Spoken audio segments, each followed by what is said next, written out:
The thoroughbred trio of Mike Summerby, Francis Lee and Colin Bell were all recruited for Manchester City by the Mercer-Allison partnership. Joe Mercer, the respected establishment figure, and the rebel Malcolm Allison, his hugely ambitious coach. City were in Division 2 and Summerby was one of their first signings.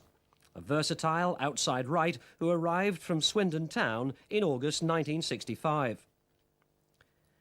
Later that season, with City top of the league, Allison finally secured Colin Bell's transfer from Bury. Well, I told Joe about this player, and he used to say to me, he used to always send me to look at the players, you know. And I think he saw him play only about once. And I used to sit in the stand, and we didn't have enough money, you know, they wanted 40,000 pounds for him. And we didn't have enough money at Manchester City. So I used to sit in the stand and I used to watch the game, and there would be 5 or 6 scouts this side and 3 or 4 managers this side, you know. And I used to say, he's hopeless on his left foot, you know. He's not too good in the air. Look at his positional play. And I used to criticise him all the time, you know. And, because, you know, and I could imagine some of their reports, you know, going in, he's not very good on his left side, you know, and he's this, that and the other. And I used to insult him and call him, he's saying he couldn't do this and he couldn't do that, you know, until we had the money, and then we went and bought him. And then Joe, and when we bought him, Joe was watching, he was sitting in the stand, and I was warned off the touchline at the time. I was sitting near Joe. And he went to me, the second game, I think, the first game. No, the second game it was, and he said to me, how did we pay £42,000 for that play? He said, he's hopeless, he said to me. That hopeless 20-year-old helped City win the second division by 5 points. But a season of struggle followed back in Division 1, and in October 1967, City purchased the third piece of their magic jigsaw. Francis Lee was a bustling forward bought from Bolton for £60,000. The first match in which Lee, Bell and Summerby played together, City beat Wolves 2-0 and was soon attracting attention. You know, we do everything quick and simple, and we're remarkably fit. We don't mind who comes and sees us training or who sees us playing. You know, we feel it's a simple game, and we try to make it simple. City were third in the league when Spurs came to an icy Main Road in December and took a 7th-minute lead through Jimmy Greaves. City's response was so sure-footed, the newspapers later christened it the Ballet on Ice. Now Pardo. Doyle to Lee. Ooh, that ball ran away from him. Doyle, Coleman. Summerby, Lee. Mallory, Bell, White.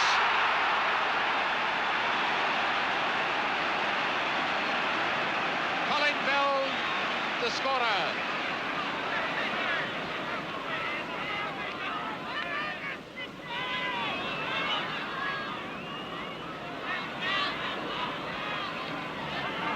Summerby to Young. Oh, what a great save by Jennings.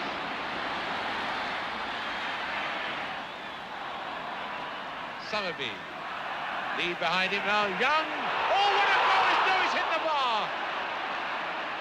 Coleman. Up to Young. Up to Summerby. A great goal! A lovely goal by Summerby.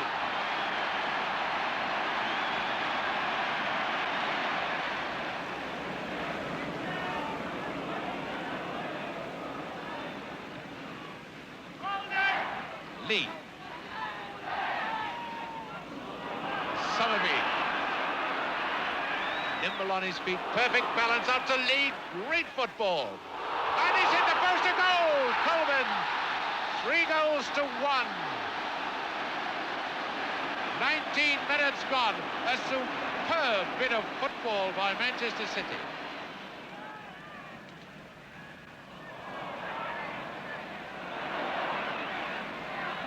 Young. And a chance for Bell. And a goal by number 10, Young, Manchester City's top scorer. Here comes Summerby.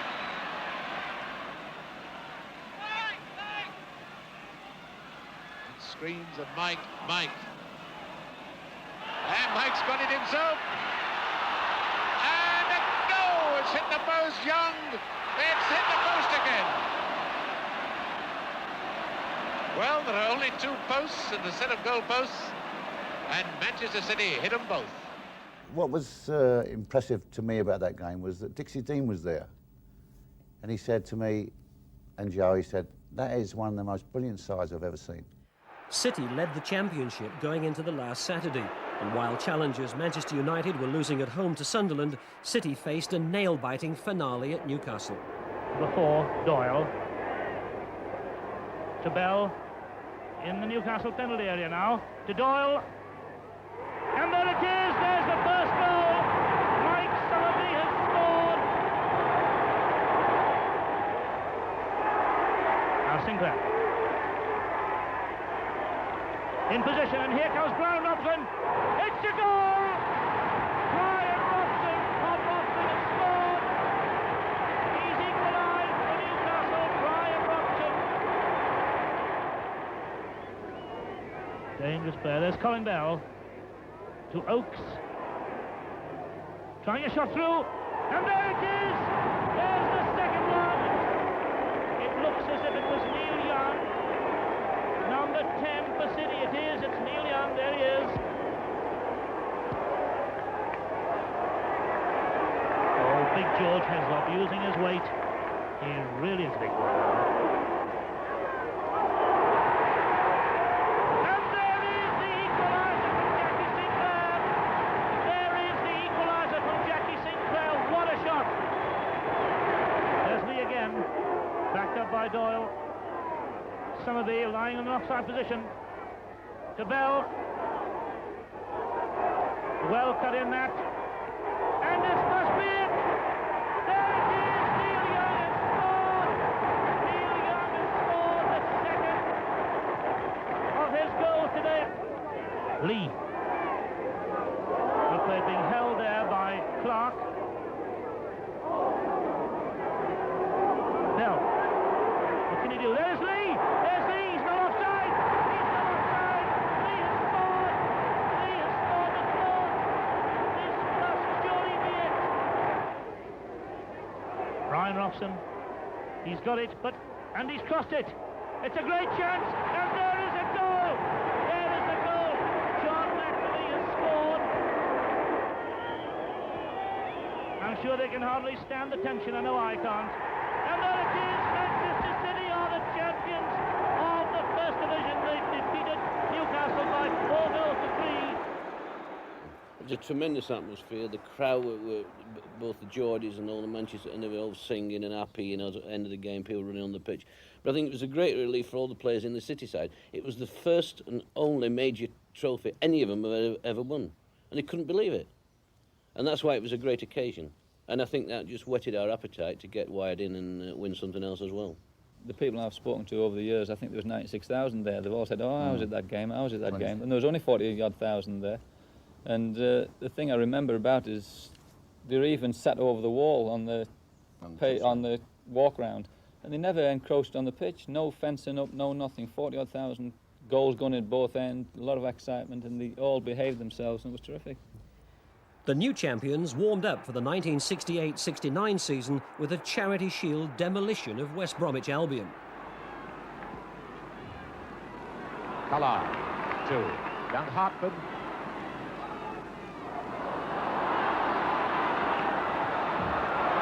Now Summerby. He's got Owen up there with him. Here's Owen. And a goal! 1 minute. Owen has scored. Oakes, beautiful ball to Bell, and Summerby moving around very intelligently. And a goal! A goal scored by Lovett. He's put through his own goal. Is it Bell or Lee going to take it? No, Lee. To Bell, to Summerby, to Lee. Oh, what a goal! Great.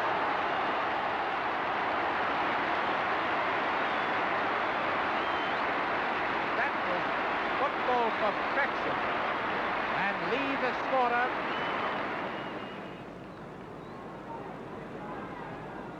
Lovett trying to send Chris Wickley away. Is a chance.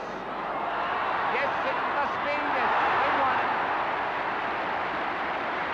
Jackie has scored.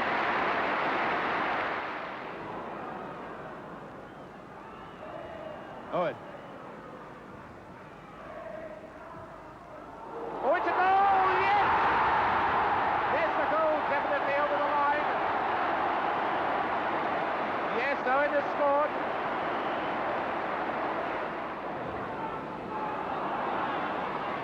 Bell, Summerby on the right with Lee. Lee now to Doyle. Now Young.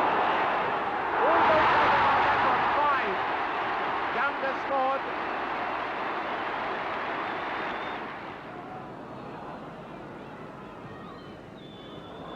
Oakes to Bell.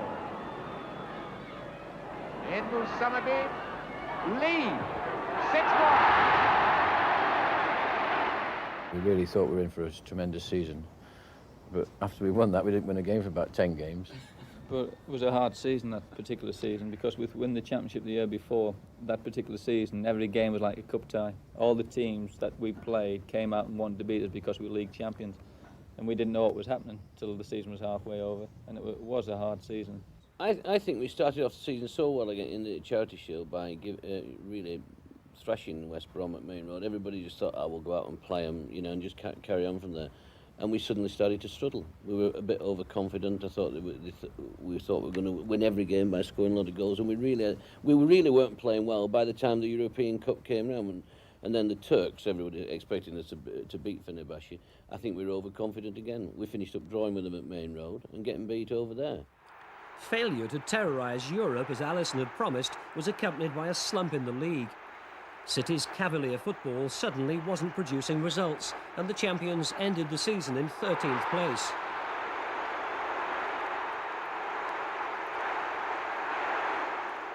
The FA Cup offered the season's salvation, and in a tight semi-final against Everton, City's football was at times inspired. Much to the delight of their coach. Young, about 20 yards in his own half, plays the ball up to Bell. Bell plays the ball fairly quickly up to Lee. Lee controls the ball, and you'll see Young come into the picture now, overlapping. He's run about 60 yards before he hits this tremendous shot. 3 minutes to go, no score. Young with the corner for City. And there goes Doyle, Summerby there, and there's Booth, number 5, and it's a goal. City have scored 3 minutes from the end. In the build-up to the 1969 FA Cup final, the trio of Lee, Bell and Summerby came under detailed scrutiny from both club and international manager. And if you look very closely at players, receiving the ball, in particular Summerby, who faces his own player to some great extent. In other words, faces his own goal to receive a pass from his own players. He receives the ball, he brings players to him, and in bringing players to him is able to use the ball accurately in supplying players that are coming from the back. I believe that Summerby doing this in the England team was more than successful in this business of showing himself to receive the ball from other players. He holds the ball whilst his players are reforming and taking up more positive or more attacking positions, and he uses the ball accurately to them. Front runners, goal scorers, fellas that's making it positive. Fellows who, you know, who play where it really hurts, in the penalty box. Mike Summerby, a very brave player. Beginning of the season, he wasn't doing too well, but he was forgetting to do basics. Mike is one of the best players with his back to the game and in turn. This is the most difficult thing, especially in modern football, where they're coming in hard and they're tackling through you. I think you'll see Mike Summerby at his best at Wembley. We will see Colin Bell, who's a very young player that gets through a tremendous amount of work, who is more suited from coming from deep positions into forward attacking players than actually being a forward attacking player. Summerby. Doyle. Oakes moving it forward. Oh yeah, it's a good shot. That's the goal. Bell, well, I feel, you know, we haven't seen the best of Bell. He can be better than he's played for England. He's improving all the time. He's got fantastic energy and stamina. Bit casual at times, or he looks casual at times. He's going to be the best player the City's had since Peter Doherty. this, you will notice that Francis Lee, also an attacking player who loves to get into goal-scoring positions, most certainly, if not goal-scoring positions, shooting positions. Francis Lee, well, Wembley seems to be his home ground. I say to him every time I see him play for England, I say, do you think you can arrange to play like that for me sometime? Well, perhaps he will on Saturday. Short steps. Since we fetched him inside the field, his short, sharp bursts of speed seems to suit him better. And his secret is this acceleration that he's got over 5 yards to get into these situations. He explodes into these situations. City were favoured to win the final against relegation-doomed Leicester City, and Wembley was already familiar to Lee, Bell and Summerby, who'd all played there for England, as Sir Alf Ramsey rebuilt his 1966 World Cup winning team. Well, it's something I remember about 3 years ago. I came to watch Everton and Sheffield Wednesday, and I was in Bolton then. I came with a friend and I said to him, I give a year's wages to play in the cup final to be out on the field today, you know, it's come true. Now, do you feel differently before the cup final than you did before playing for England in the international? Just slightly bit more nervous, I think, you know, but I think it'll be all right once I come up the tunnel, you know, it'll be all right then, yeah. Well, let's have a word with Mike Summerby. Mike, you're looking very serious. I'm just looking at the crowd, that's all. Enjoying it? Yeah, very good, yeah. You've got a whole lot of supporters here. Yeah, tremendous. When we were coming up, you know, to the ground, there seemed to, I don't know if there is, there seemed to be more Manchester City supporters than there was Leicester, I don't know. I don't know where you got the tickets from. Now, I asked Francis about how different it is playing here and playing for England. Do you find a difference on this occasion, this I do, tension, atmosphere? The atmosphere seems to be greater than when I play for England here, but, you know, I mean, everybody aims to play in the cup final. It's such a great occasion. I mean, I think the atmosphere is greater for a cup final. What about any nerves, any butterflies in the tummy? Have you got any? Not really, no. You know, I just want to get out there and play, you know, get it over with. From now onwards is the worst time, is it? You're well, here and... Not really, you know. They build up so much to the cup final. This is what makes it, you know, so nervous and things like that. But once the game starts, I think they disappear then, you know, because that's what we're here for, to play football. Well, anyway, let's hope it's a great game for you, and as we'll let you go to the dressing room, we'll just have a quick word with Colin Bell, another man we've got to congratulate on getting in the England party, the South American tour.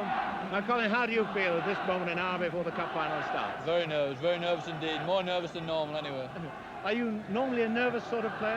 I normally have butterflies before a normal league game, but I have more here than I'll ever have, I think. Now, could you really put your nerves into words? Have you got any pains or any quivering? No, just more or less the stomach a bit tense at the moment. Yeah. Now, what are you going to do to get rid of this before the final? Well, I don't think there's anything I can do to get rid of it before the final. After the first 5-10 minutes, I suppose it'll have gone. Congratulations on that goal. You're looking a much more relieved man now. How are you feeling? Well, much better after that, but mind you, it was against run of play, I thought. They had a couple of chances, could have gone in, but Summerby's playing magnificent, and I think he made the goal.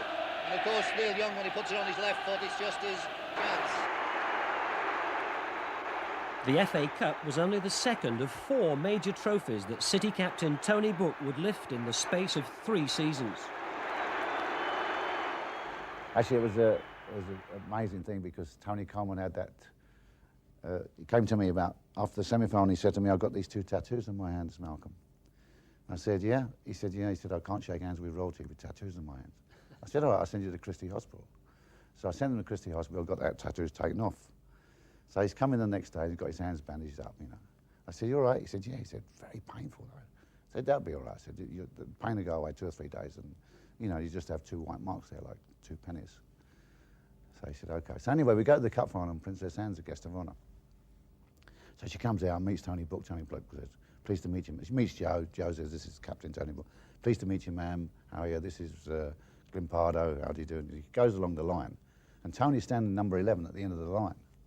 And he can't think of anything to say. He said, "I've had these tattoos taken off, and I've got to say, I can't just say, 'Pleased to meet you, ma'am. How do you do, ma'am?'" And she comes to Summerby, and Summerby said, "Hello, darling. What are you doing tonight?" You know, and the lads had a little smile. And then they go to do 7, 8. They go to Belly, and then they go to Francis Lee. And then Tony Coleman still can't think of anything to say. You know, his mind's blocked. And it comes to Neil Young, and Neil Young's number 10, and she went, "How do you do?" And "Pleased to meet you, ma'am." Comes to Tony Coleman, he went, "Pleased to meet you, ma'am. Give my love to your mum and dad." And that night, the Queen sent him a telegram thanking him for his good wishes. Yeah, yeah. we went out believing that we could beat anybody. Doesn't matter who we turned out against. The team talks were very, very limited. It was just a couple of free kicks and get out and play. You're better than the side you're playing, score more goals than them, and that was it. I mean, so the team talks were a waste of time really on a Friday. They only lasted about 2 minutes. It was the same every Friday. You're a good side, get out and play. The only part of the team talk really was when Harry was in goal, Harry Dow, wasn't it? We used to have a team talk in London, and Joe Mercer used to, Malcolm Allison, Joe Mercer used to talk, and he used to say Harry, because he wasn't the slightest bit interested in football. He was rather doing plumbing than being a footballer. He said, Harry, we're playing Arsenal today, and they're in red and white. On the international front, Lee and Bell now held regular places in the England team being prepared for the 1970 World Cup. One man they must try and contain Lee. He scored! Oh, and the Irish were very slack about that one. And Francis Lee was able to get the whole lot of them. So it's going to be a penalty. Astle discussing life with Bobby Charlton and Colin Bell. And of course, England's penalty taker, Jeff Hurst, is not in the side this time. So it's going to be Francis Lee. England 0, Wales 1. Bell, Lee. And poor Francis Lee, his first penalty for England, and he's failed to equalise.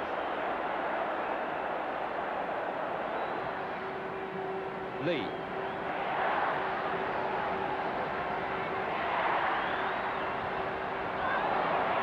Charlton to Lee. Charlton. That's it! Beautifully set up. And that really is one for the Wembley scrapbook. Bell. Charlton.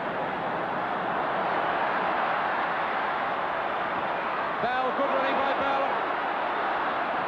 Spriggs out of position. Astle cleared up the line by Rodrigues, and finally Lee. Bell.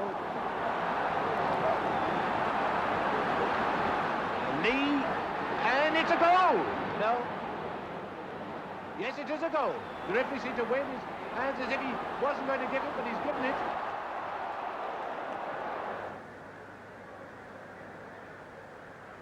Now Peters. We've got 3 men in the middle. And a great chance, a goal scored by Bell. He scored it. A dreadful mistake by that Brazilian defence, and Bell has scored for England. Off the field, Francis Lee had been busy developing business interests that would later make him a millionaire. Still only 25, he shrewdly forecast football's future. The greatest thing for the game, I think, was when the maximum wage was abolished. Chaps became more dedicated to it. They thought, well, I can earn a lot of money at it, probably as much as I could in all my working life in another job. So it's worth dedicating yourself to. And I think this is why English football, especially in Europe, has come on so much. I think football will get bigger and bigger in this country. I think you'll see the times, probably not in my career, but in another 10 years where your football stars will be like the golfers and the tennis players. They will earn fantastic amounts of money from outside the game and things like this. If you say that Tom Jones is on at Palladium and he gets £5,000 for one night's appearance, and the footballer is playing in front of a sellout, say 60,000, and he's providing entertainment for 60,000 people, and he's getting paid, we'll say, for a figure £100 a week. I think it's cheap. It's the cheapest form of entertainment going. Despite Charity Shield defeat at Leeds, the City Stars continued to provide that cheap entertainment next season. Oh, great save by Spriggs. Both at club and international level. What a shot by Francis Lee. That's what's made him into a world-class player. And it's a free kick, and Summerby's in, and it's Bell. Oh, and it's a goal. Bell's got a goal. Well, with commentary, all waiting and wondering what it was all about. There's the first goal of the match. Francis Lee coming through strong for Colin Bell, appealing for offside, but Bell gets it. Bell's got it. A lovely ball from Lee. Hurst. England have got 3 men in the 18-yard area. Bit of pushing and shoving going to Bell with a header up the crossbar. Mallory moving forward, square off Charlton. England 4 being held up front. Charlton on a return, couldn't get out of it. Bell coming in, and a goal! Colin Bell out of nothing. Now Young. This is better from Young. Summerby. And a goal by Mike Summerby. Oakes. Well played by Tommy Doyle. Lee getting an awful lot of room.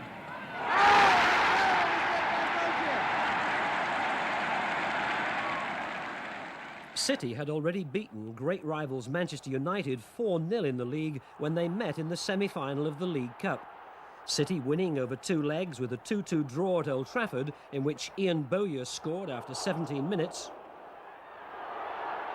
And a goalkeeper mistakenly dived to save an indirect free kick. Now Francis Lee had better get that leg right, because this is a tailor-made position for him. Oh, it's an indirect free kick, so it'll have to be teed up. Obstruction. Oh, no, he's not going to have a shot at goal. Oh, it's a goal by Summerby! Stepney's touch meant Summerby had scored. Jeff Astle was that season's top First Division goal scorer, and his header put City a goal down in the League Cup final against West Brom. The Wembley pitch had been all but destroyed by the Royal International Horse Show some months earlier, and conditions underfoot didn't suit City's normal passing game.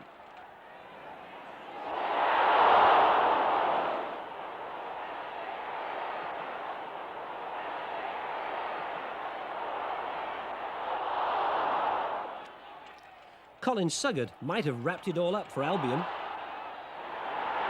But he didn't, and City popped in the equaliser through the tireless Mike Doyle. Left-back Glyn Pardo, wearing 11 but playing in midfield, hooked in the winner. And City had now won the League Cup, the FA Cup and the Championship in successive seasons. Francis Lee was acclaimed the star. But that's one of the finest games he's ever played. I mean, Malcolm will reiterate what I say, and most of the lads, that was the best game he's ever played. I think I've ever seen him play and been involved with him. He was outstanding that day. City was still chasing another trophy in the European Cup Winners' Cup, but began the home leg of the semi-final against Schalke a goal down. Francis Lee. Oakes diagonally forward to his left, and he finds him. Mistake by Victor. This is Doyle. And just the start that City wanted. Colin Bell. Neutzmann coming across. That's a good ball picked up by Oakes. Young. 2 up for City.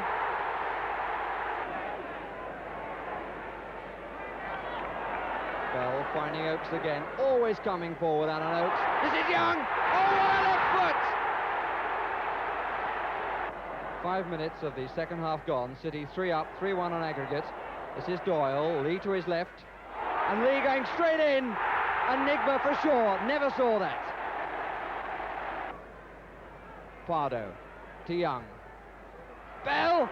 And the flick was just enough. The goalkeeper flat-footed. Van Haren coming in. Paul Schmidt there. Earlhoff. In comes Lebuda. Just consolation, but it doesn't matter much. Really outplayed them in every department. And I remember the coach, he was a leading German coach, he was Helmut Schön's assistant, I think, saying it was one of the finest performances he'd ever seen by a British club. So then we went on to the final of the European Cup Winners' Cup in Vienna, where we beat Gornik 2-1.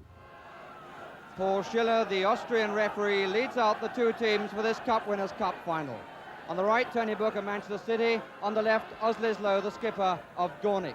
And in 4th place there, just going through, was Lubanski, a man that Manchester City are going to have to give a very careful eye on.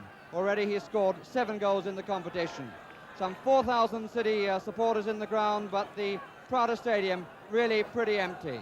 City without Mike Summerby, Gornik at full strength, and in that lineup, no less than 190 caps. Tony Book, Lee on the near post, Young on the far. Lee. What a player, and what a good reflex save by Koska. Pardo. Oakes inside him. Lee further down the touchline. Olek, as ever, with him. Lee trying to tee himself up. Good save by Koska. Young! Neil Young, his 4th goal in the competition, but made by Francis Lee without a doubt. Just look how Francis Lee works himself into the right position. Beats Olek. The goalkeeper, in fact, does well to get down by the near post, and Neil Young is the Johnny on the spot. This is Polensky. Not a very good ball towards Lislow. Young is clear. Costa coming out. Penalty, it must be. Schiller coming up, the referee, and it is. Points to the spot. Surely no doubt in his mind at all. If we look at it again, you can see a clear body check by the goalkeeper on Neil Young. Francis Lee to take the penalty with a good fast bowler's run up. The rain absolutely teeming down. Was a bit lucky, the power took it through the legs. And no cover at all in this part of the stadium, not even for the press. Olek. Chased by Bowyer there. Bell, must be a foul, obstruction. Free kick somewhat, 15 yards from the 18-yard box. 11 there is Shorinsky. And Olek and Scholtesik on the ball. Scholtesik to take it. Lubansky, nice play by him. Oslislo! 2-1. The Gornik skipper has scored. Lee towers inside him. Lee really very, very difficult to control. Olek has never really been near him. Bowyer! Well, the chance was clearly there to sew the whole thing up, but it went all wrong.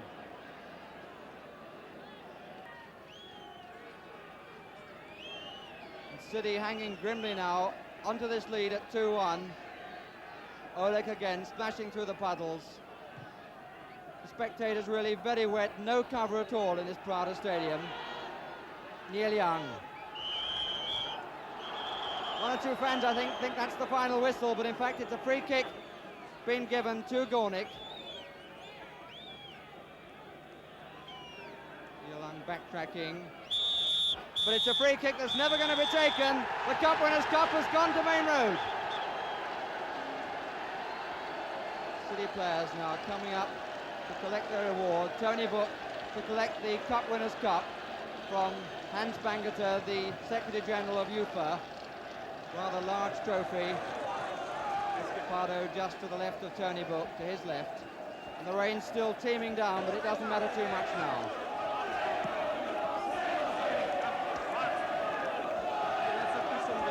And the old man being lifted up again. It's becoming something of a habit. And that's what it's all about.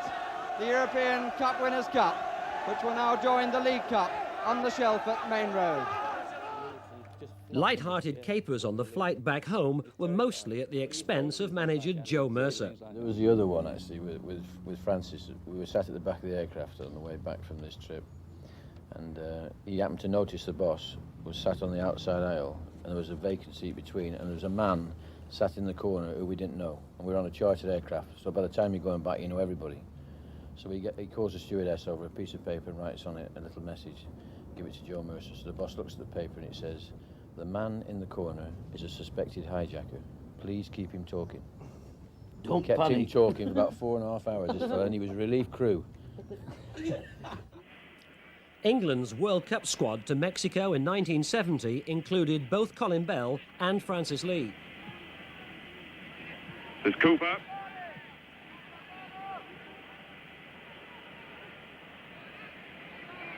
First round chasing is given them and it paid off. And Lee. That was real football by England. All created by Cooper and Lee so close. Lee, good flick. Now Charlton. There's Hurst to Lee, a ball, and England winning applause from this crowd. Right, Lee, And England really are controlling this. Charlton.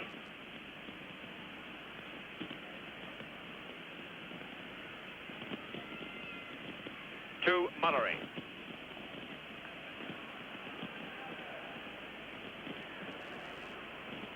That's right. Lee! Oh! Good save. And Lee took advantage as well, and he caught the goalkeeper as he followed through. But he had to go for that. It was a 50-50 ball. The team that went to Mexico, I thought was just slightly better than the team that won it in '66, and that's not taking anything away from the lads who won it in '66. But we were unfortunate not to win the World Cup in Mexico. Right? Things just didn't run our way in the game against Germany in the quarter-final. We made 3 defensive mistakes, whereas England in the 2 World Cups together had never made 3 defensive mistakes, and it cost us the match. Colin Bell vented his World Cup disappointment with some classic goals over the next few seasons. He'd been the quarter-final sub who'd replaced Bobby Charlton. Pardo. This is Alan Oakes. 20 minutes gone, and it's Colin. What a goal! What a goal! What a fantastic shot by Colin Bell. There's Doyle and Bell.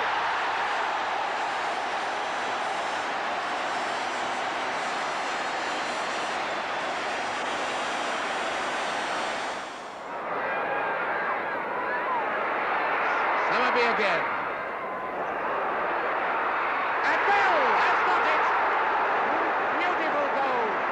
A perfect example of how to leap into the air. Tony Book drive the City side really if they're going to save this. As Bell, 2-1. And Bell with something that came right out of nothing. A replay in a neutral country was needed when City met old rivals Gornik in the quarter-finals of the 1970-71 Cup Winners' Cup. The ever-dependable Neil Young shooting City ahead in Copenhagen after 20 minutes. Then centre-half Tommy Booth glancing in goal number 2 shortly before half-time.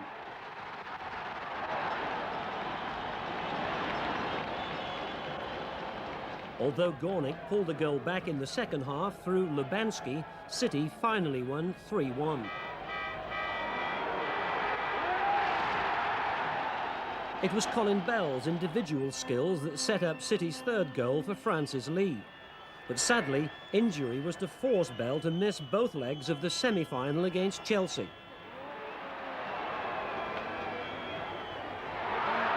A much-depleted City lost both those games 1-0. Francis Lee's 20th England cap was won in a European Championship match against Malta at Wembley in 1971.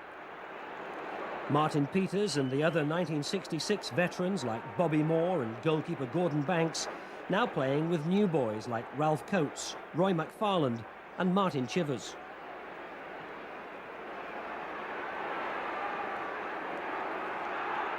Lee's goal, one of England's 5, was his 9th in international football. And in November, Summerby scored a collector's item against Switzerland. His one and only England goal. The 71-72 season again didn't produce a trophy for City. Still Summerby though. But a record 15 penalties. Brought down, is he? Yes. All scored by Francis Lee. Lee against Bolton. No mistake at all by that. Lee loves to take them like that, hitting them hard and true, right in the roof of the net. Lee scored 35 goals in all that season. Now Lee. Oh yes. Francis Lee, straight through that wall of players. And even found time for pantomime.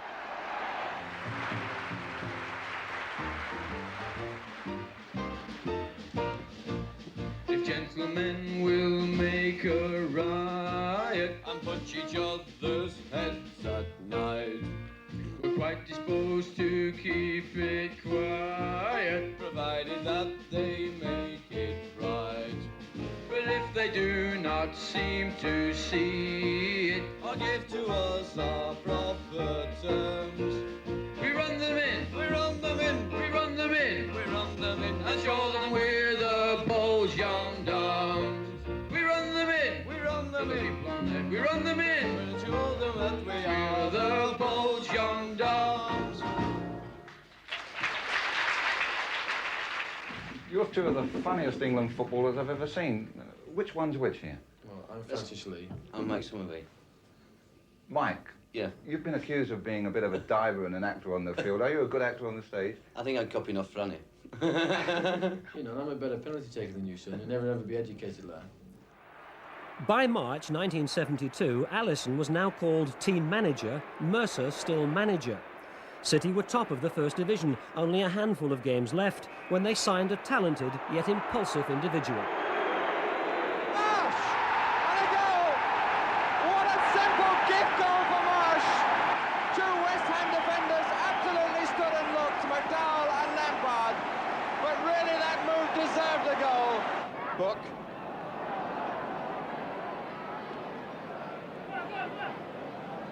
Summerbee. Marsh going right. What a good reverse ball that was. Bell moving into the middle, so is Lee. Bell! Beautifully set up goal. Colin Bell, the scorer. Tony Book looking for them. Finding Wyn Davies, took it well on his chest. Marsh going in.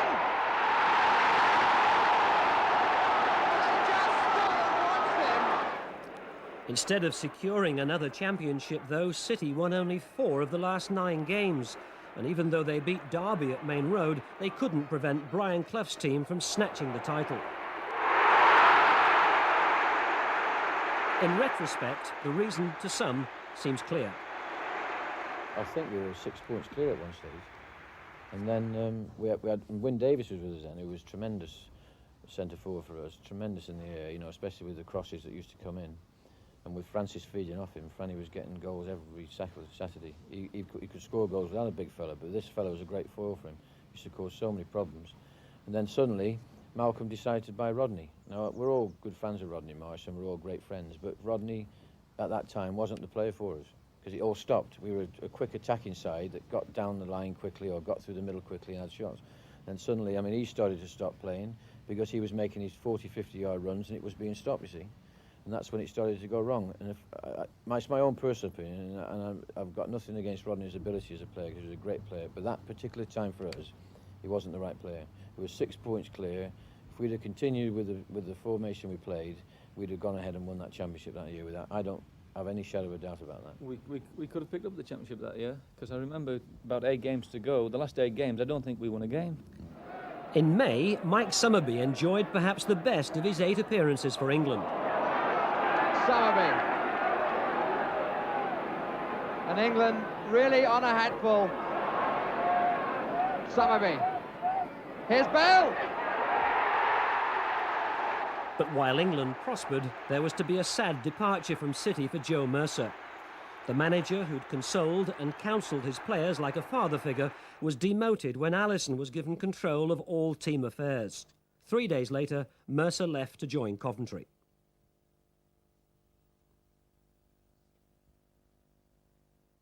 The great thing about Joe was that he'd come in on Tuesday or Wednesday, he'd play golf Monday or Tuesday, and he'd come in and he'd say to me, have you done this? I say, yeah. Have you done that? I say, yeah. He said, have you done that? I say, yes. Have you done this? I say, yeah. He said, what about so-and-so? And he'd come out with these little things, you know, just a little thing, and I say, no, I've not done that.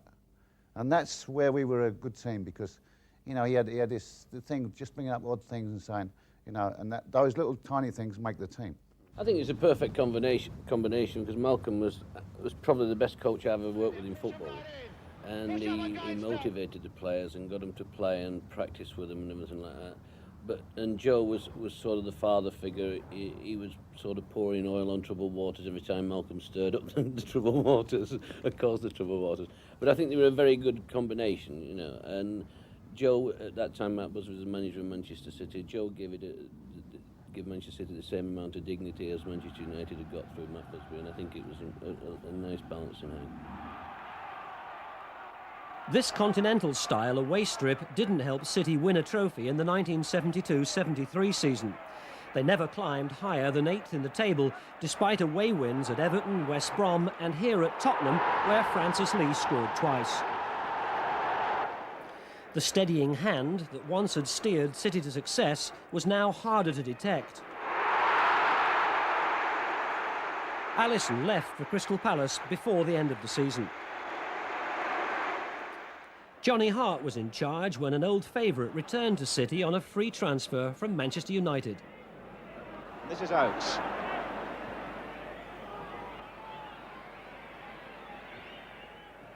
All 5 forwards up. Number 10, Francis Lee. Aimed at Bell, who got there. Law! What a moment for Denis Law. Opens the scoring on his second league debut for Manchester City. 13 years after he made his first. Birmingham defence have done well in the absence of John Roberts. Bell!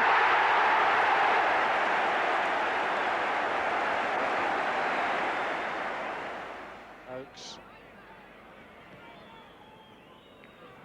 Marsh. That's Hind in front of him. Looking for Law! The perfect finish for Denis Law's perfect day. England too looked to be headed for a perfect day when they warmed up for a vital World Cup qualifying game against Poland by knocking 7 past a hapless Austria. But qualification for the 1974 World Cup in Germany wasn't a formality. Chivers, Peters, that could well be a pass for Hughes by Kasperzak. Lance Mikiewicz, Bell.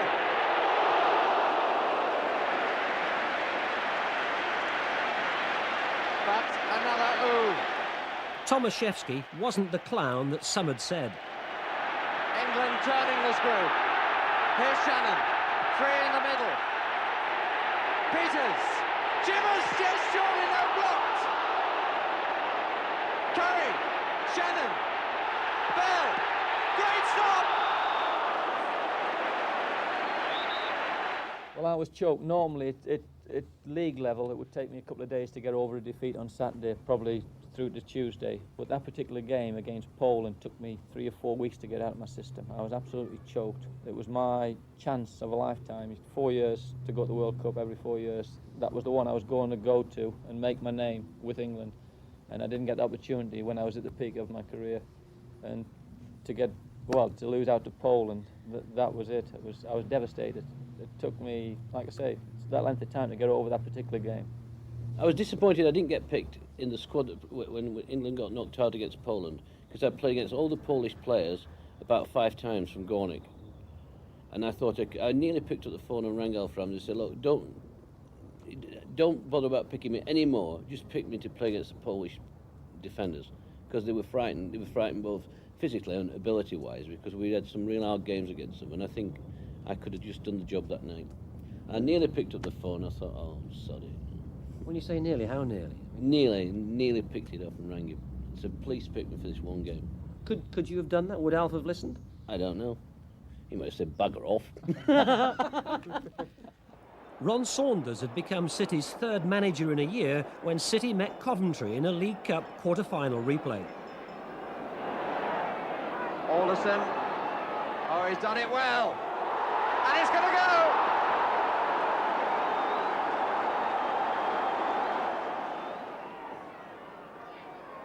Lee trying to make it. Just too crowded there. Now Doyle. Law, and they're not in by Summery.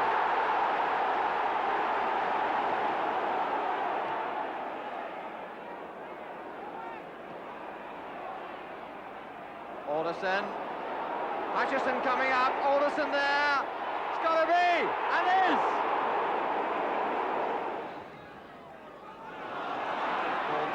stick more and more often, hardly surprisingly. Here's Lee, and he's made it! The long one down. Here's Marsh.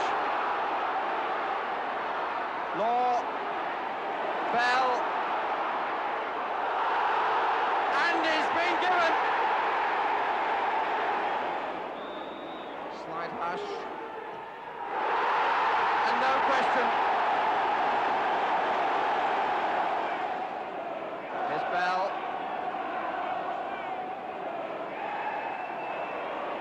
Good play, Towers, and driven home by Law. It's all over now.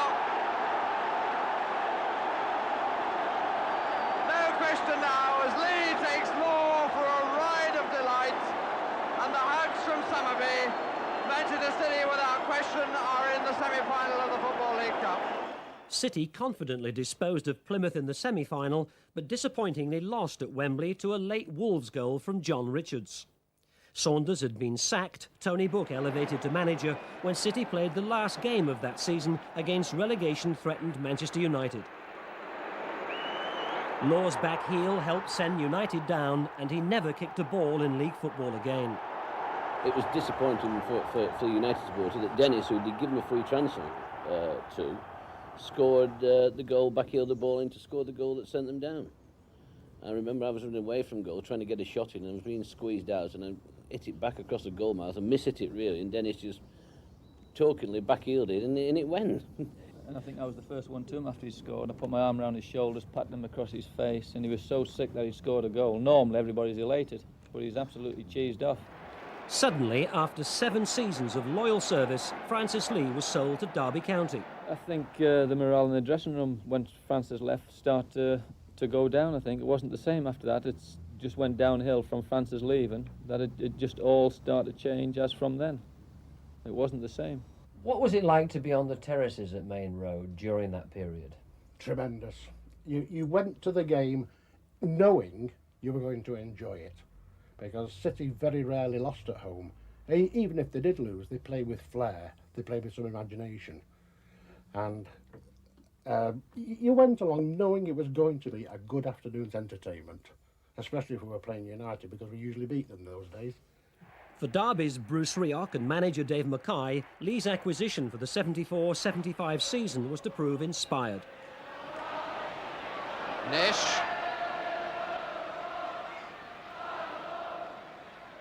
Lee. Interesting. Very interesting. Oh! Look at his face! Just look at his face! It was either Derby to win the league or City to win the league that year. I mean, so we were both in contention, and we beat City at Main Road 2-1, and I got the winner.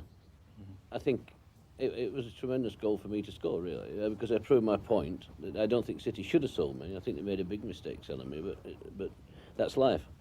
If they hadn't sold you, do you think the championship would have ended up at Main Road that season rather than at I don't Derby think. County? I do think it would have stayed at Main Road, because Derby won about 8 games away from home that season. 89 games the previous season. Before I went there, they only won 2. I remember the goal well. Not a lot about the game, but the goal, it absolutely flew in. And he was absolutely delighted, I think, because he'd been transferred from Manchester City and he'd come back and score for Derby County. But the crowd didn't realise what happened, because the crowd all rose and cheered. They could see the blue shirt underneath his white shirt. Bell responded to Lee's departure with his best ever season of 15 league goals. And away by Bell, and now it's Stewart. The others are arriving quickly. In fact, it's 4 against 3. Here's Marsh. That's for Bell. Thank you very much, 4-1.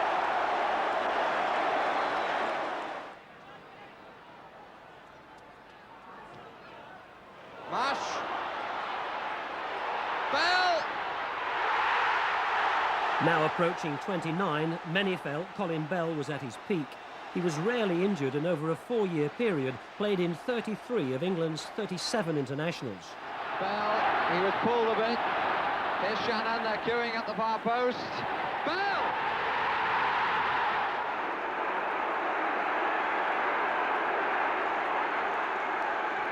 to Bell. The most haunting memory for City fans that season was when Lee teed up Henry Newton to score the goal that kept New Club Derby on course to win the championship. Lee now danced to another's tune. And a second of the old Musketeers was about to be discarded.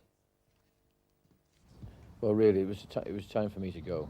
And also, really, I was really at the end of my career. I mean, I was about 3 years older than Franny, and probably 4 years older than Colin. So really, they gave me a bit of a lifeline, Burnley, and Jimmy Adamson was great. But they were going to give me a free transfer, but then suddenly Peter Swell stepped in and said they wanted 15,000. So they didn't do bad. They got me for 35, and I gave them 10 years service, and they got another 15. You know, so they only spent 15,000 on me, and they gave me a lifeline. I went there and I played for, I don't know, 18 months was it? 2 years, I don't know. But Burnley were tremendous, super club when Jim Adamson was there. Good lads, you know. Footballers in general, all the way around, are all the same. They all have a bit of fun and a laugh and a giggle. The same thing happened with me when I left City to go to Derby. They paid £60,000 for me, and when they sold me to Derby, they were haggling over 100,000. Was it 110,000? Anything like that. You give them 8 years good service, they made a £40,000 profit, and they're haggling with Derby over the fee. Absolutely. Yeah, I didn't even have a testimonial match anyway, which didn't matter. But it's a fact that you leave under a cloud like that. Instead of them saying, well, that's the fee, pay it, and it's all done and dusted. I remember when you were talking about that day when Dave Mackay stepped in, because when he left, I hoped I could go immediately, because really they wanted to sweep the dust away and wanted to get rid of us. You know, there was a regime there that didn't want the characters and the success. You know, they didn't want the successful players there anymore. They wanted to get them out the door and a fresh start. Well, it was all breaking up. I meant to say, I've got my centre forward gone one season. At the end of the season, I've got Mike gone. So that's both players either side of me gone, and a big part of the club gone. So, like I say, the family atmosphere and the team spirit was just starting to crumble. Tragically, Colin Bell's own career was about to crumble too. It was 6 weeks before Christmas 1975, City playing United in a League Cup tie. First free kick to be taken by Oakes. Joe Royle is up. So is Dave Watson. Bell. Blocked everywhere and put in by Jewett. It's got to go down as one of the fastest goals in the Derby match. Doyle again. Royle. Nice header. Jewett, space on the right for Colin Bell. He fell over the ball. And Bell has remained down.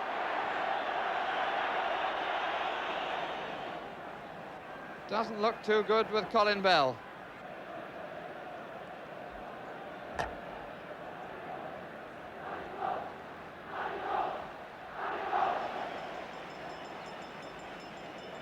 Ken Barnes with his hand round the injured part.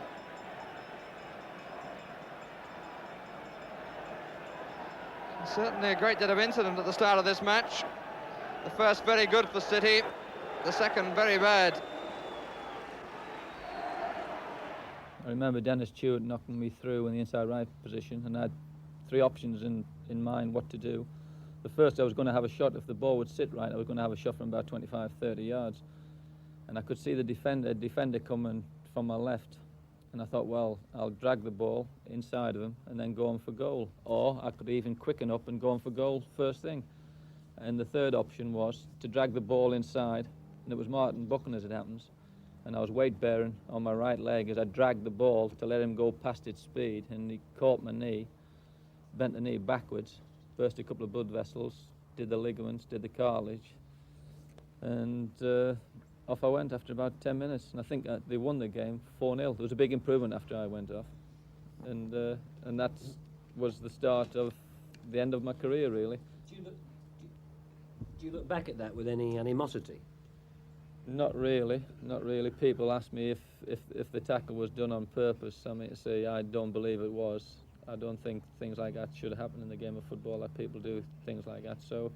No, it's a man's game. You take your knocks. I've only got to be thankful that was later 20s when I picked up the injury. If it had been 21 or 22, I'd have been well and truly upset, but you just accept the knocks. Yeah, it was only when he was 28, though, and Colin, because of his fitness and his ability, would have played till he was 35, 36. Mike and I couldn't play that long because of the way we played, but Colin could have played till he was 35, 36. I think he lost 7 years, 6, 7 years of his career. I could have definitely played another 4 or 5 years. I mean, say I was a person that didn't put weight on and fitness was natural, so to play another 4 or 5 years wouldn't have been a problem. City went on to reach the League Cup final, where Peter Barnes scored after 11 minutes, with Newcastle equalising before half-time. But there was no Lee, Bell or Summerby, and although Chewart's overhead kick won the cup for City, a golden age in the club's history had come to an end.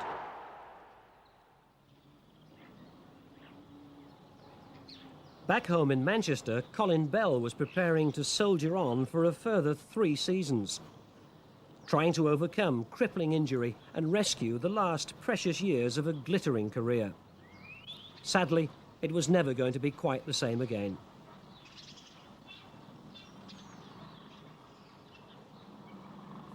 And what it's done in time is seized the knee up.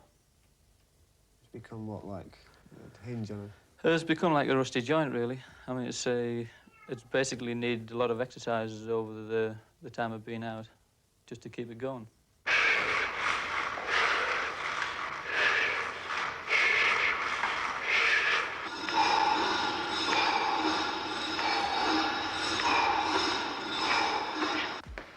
The thing that keeps me going is the more exercise it gets, the closer I am to playing.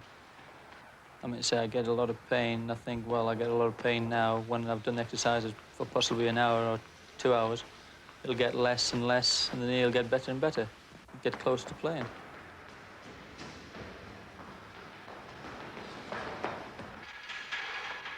There's a little bit of daylight, I can see a little bit of daylight now, and it keeps me going. I know I've got to go through pain to get the knee bent, because it hasn't been bent fully for 2 years now. So I'm going to have to go through some kind of pain and a lot of exercises to get it back to where it was. And this is what I keep doing in the gym. I keep flogging myself to death, hoping that one minute it'll just release, and that'll be it.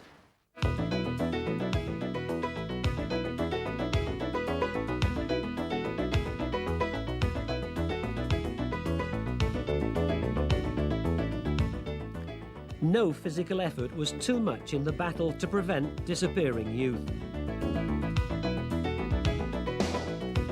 And as Bell pounded the pavements, he could find comfort in the memory of 48 caps for England and 9 international goals.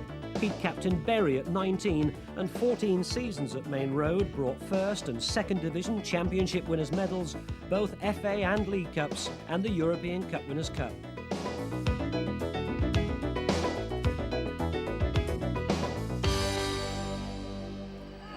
As a City reserve in 1977-78, he also won a Central League Championship medal. But it wasn't quite the final postscript to a brilliant career.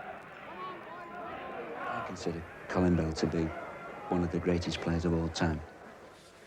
And I consider him to be possibly the finest tuned athlete that football's ever seen.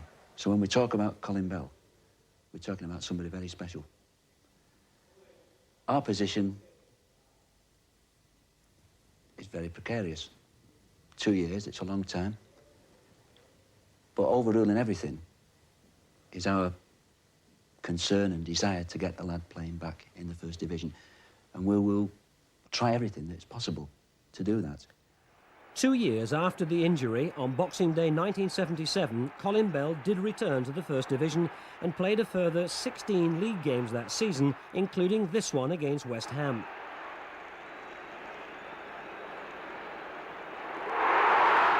That old number 9 shirt, once worn by Leon Summerby, now belonged to Brian Kidd.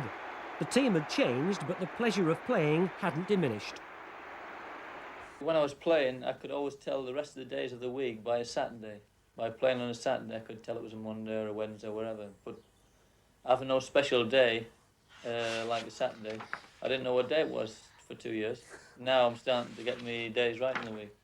A big cloud's been lifted, you know, from him. He is really a different person. I didn't think he changed very much, but he is, you know, so much happier. Colin, what had to eat this morning? Some bacon sandwiches, Fred. Your usual bacon sandwiches, eh? Yes. You love those, don't you? You know they're all bad for you, those, don't you? So you keep telling me. City nursed and nurtured Colin Bell through another 15 games the following season. Patched up and powdered, he played 10 times in the First Division, appeared in FA and League Cup ties, and even scored a UEFA Cup goal. But he was now 33. The injury and 2 years' rehabilitation had taken their toll. As Bell tried to make his way in a new City side, how he must have yearned for the sunshine days of Lee and Summerby, Young and Coleman, Doyle and Oakes.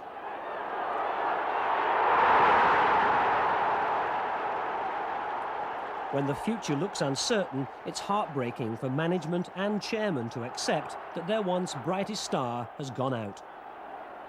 If it comes to the fact that he's got to quit football, the decision will be taken between Colin and the club.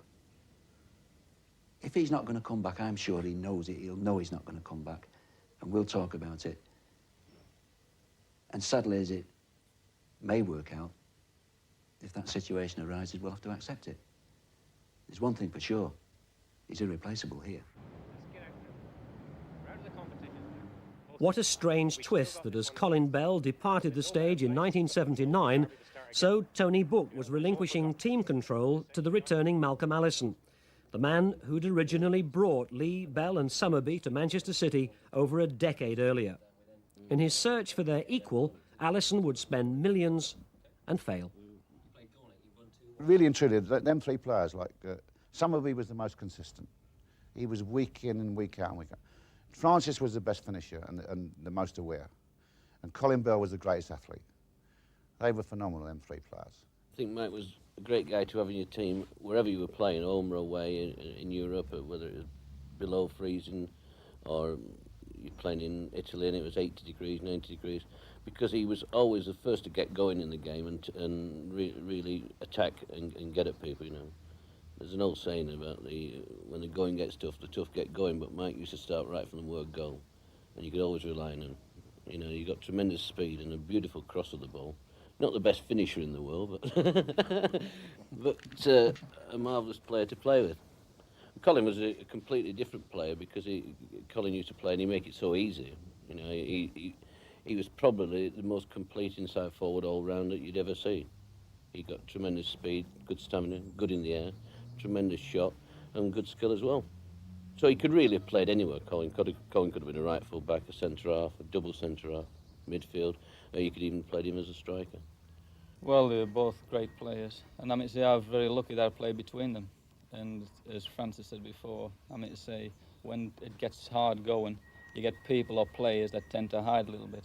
But with Mike and Franny, I mean to say they were shown all the time, which made my game very easy. They always wanted the ball, always wanted to get me out of trouble, and to have one on the left and one on the right. Franny, I mean to say, was a typical centre forward, great finisher.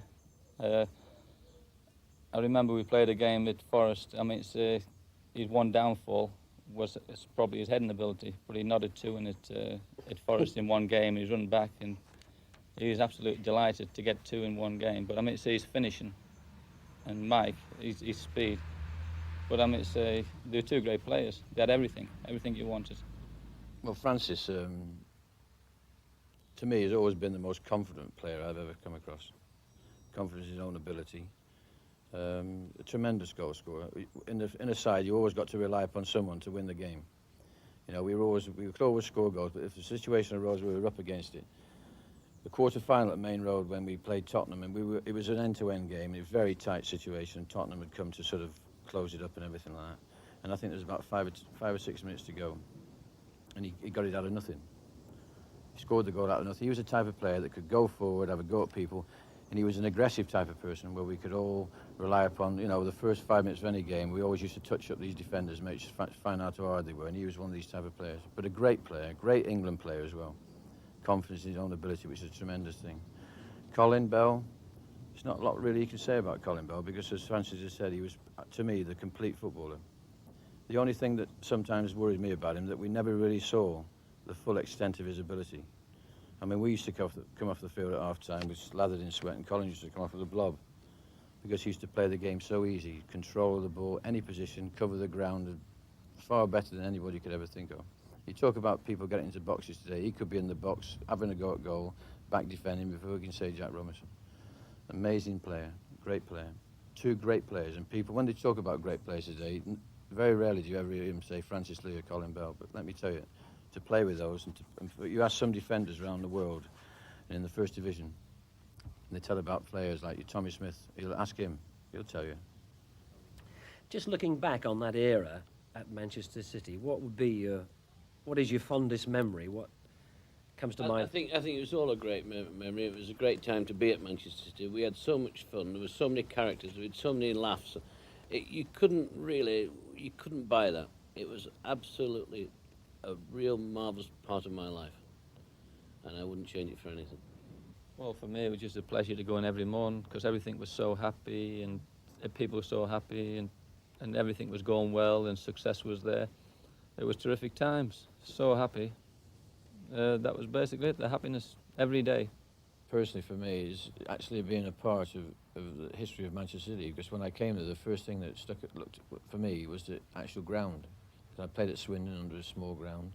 I came there and I thought, you know, the tradition of the club, but also the opportunity to play with great players. I mean, great players and a great team, and be managed by a person that's always been admired as a footballer and as a manager, Joe Mercer, and with Malcolm Allison, who really, you know, I was just an ordinary player, and he gave me the ability and he gave me the opportunity to go out there and play the way that I could play, gave me the confidence to play that way, and also to play with people like Francis Lee and Colin Bell, who, you know, their record stands for itself. It was just a great period of my life, and a life, as they've all said before, that you can never get that back. We played football with a smile and enjoyed it.